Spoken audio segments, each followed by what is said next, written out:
On va poursuivre évidemment nos discussions sur la guerre en Moyen-Orient et les répercussions de cette guerre. On a vu sur le plan économique. Le président russe Vladimir Poutine, lui, allié de Téhéran, a assuré Mojtaba Khamenei, le successeur donc de Ali Khamenei, de son soutien indéfectible. Mais la Russie y trouve quand même son intérêt en raison de la forte hausse des prix du pétrole, plus de la forte demande de matériel militaire au Moyen-Orient qui aurait autrement pu être envoyé en Ukraine. C'est ce qu'a déclaré notamment Antonio Costa, le président du Conseil européen. Qu'en pensez-vous, Ksenia Fedorova? C'est pas la Russie qui a commencé ces conflits, évidemment. Et non, ça c'est sûr. On peut bien sûr voir les choses comme ça et dire que le prix de pétrole qui est plus élevé, ça joue un rôle important pour la Russie, ce qui n'est pas faux. Après, il ne faut pas oublier que les entreprises pétrolières russes sont sous sanction aujourd'hui. C'est-à-dire que les marchés, ils ne peuvent pas toujours vendre à tous les clients qu'ils veulent. En plus, il y a l'Union européenne qui refuse d'acheter les ressources énergétiques russes. Mais la pression se relâche un peu, puisque par exemple, le gouvernement américain a autorisé pour un mois la livraison de pétrole russe sous sanction vers l'Inde. Vers l'Inde, oui, bien sûr. Mais en fait, l'Inde continue à acheter pétrole russe et je pense qu'elle va continuer parce que l'Inde, comme la Chine, ne sont pas pris les sanctions contre le pétrole et les ressources énergétiques russes. Donald Trump est obligé de les faire parce que s'il ne les fait pas, c'est vraiment un scandale parce que c'est-à-dire que cette crise énergétique économique globale touche tous les pays et Inde c'est quand même un acteur important avec une grande économie. Donc il est un peu obligé de le dire. Après il ne faut pas oublier qu'il a appelé hier Vladimir Poutine, ils sont parlé. Oui, c'est prévu. J'ai une question à ce sujet justement, mais juste avant, j'aimerais comprendre quand même parce que l'Iran et la Russie sont des alliés et je le disais, Vladimir Poutine a assuré Mojtaba Khamenei de son soutien. Mais quand même, les regards avec cette guerre au Moyen-Orient se détournent de la Russie et de l'Ukraine. Donc c'est plutôt, pour Vladimir Poutine, c'est plutôt favorable, non, cet autre terrain de conflit qui s'ouvre. Je pense que je peux pas être vraiment d'accord avec vous. Je pense pas que c'est très favorable parce que la déstabilisation de ces régions, une guerre contre une alliée de la Russie, c'est pas une chose bien pour la Russie parce que évidemment ça montre que les États-Unis sont capables de continuer de mettre un peu de on va dire gentiment, problème dans les zones où la Russie a les intérêts. Donc, c'est pas quelque chose qui joue bien pour la Russie. La Russie continue à rester un allié d'Iran, évidemment.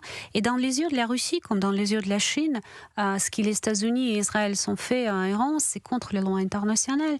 Donc, ils vont continuer à dire et condamner ce qui est passé. Après, vous savez, vous pouvez me dire, oui, mais la Russie a intervenu le droit en international, Ukraine. exactement ce que j'allais vous dire. Il y a une différence parce qu'en fait, avant d'intervenir, il y a eu un référendum sur place et les régions de Donbass s'est proclamées autonomes et après sont votées pour être ajoutées à la Russie. Donc, il y a eu un processus sur place qui n'était pas le cas en Iran.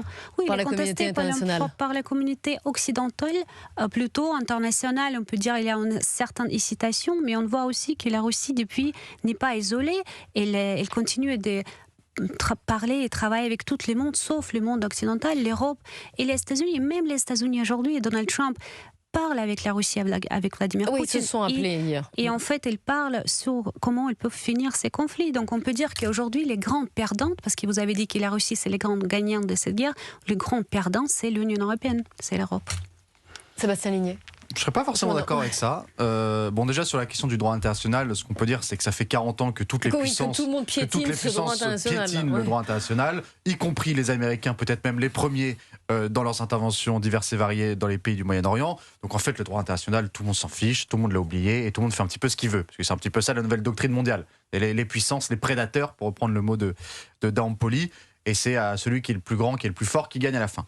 Je ne suis pas certain que les Européens soient les grands perdants. Parce que ma conviction profonde, c'est qu'in fine, ceux qui sortiront grandis de ce conflit, en tout cas les moins perdants de ce conflit, seront ceux qui auront moins tenté d'y mettre une pièce ou le moins tenté de s'intégrer dans ce conflit-là. Je pense que la Chine sortira comme grand gagnante de ce conflit-là. Je pense qu'en effet, la Russie ne sortira en tout cas pas perdante de ce conflit-là. Et je pense que les Européens, en fonction de leur stratégie commune, peuvent sortir grandis de ce conflit-là. Si la guerre en Iran permet à l'Europe d'avoir enfin une doctrine claire, notamment sur la défense, notamment sur la question de la dissuasion nucléaire. Moi, je vous avoue, alors je suis peut-être en minorité, mais que le discours d'Emmanuel Macron sur la dissuasion nucléaire avancée, qui n'est donc pas un partage, mais un élargissement du parapluie nucléaire français autour de la France et faire en sorte que la France soit au cœur d'une défense européenne, je trouve que c'est plutôt intéressant. Je trouve que c'est une avancée qu'on n'aurait peut-être pas entendue s'il n'y avait pas eu le déclenchement de la guerre en Iran et la réaction mesurée des Européens. Donc peut-être que l'Iran, dans le grand drame humain qu'on est en train de vivre, va peut-être permettre au moins à l'Europe de se dégager une doctrine commune qui, dans le monde dans lequel nous vivons, doit être, je pense, une force. Je parle plutôt, pardon, dans le terme économique, parce que si on regarde ce qui se passe aujourd'hui, l'Union européenne qui s'est privée de gaz bon marché russe, aujourd'hui sont obligés d'acheter cette gaz des États-Unis qui est 3 fois plus cher. Avec les blocages des droits d'Ormuz, les prix sont encore plus élevés, le gaz et le pétrole, et l'Europe est obligée de toucher ses réserves. C'est ça en fait, et si ça continue comme ça, l'économie européenne vont commencer à effondrer. Oui, mais ils ne peuvent rien faire.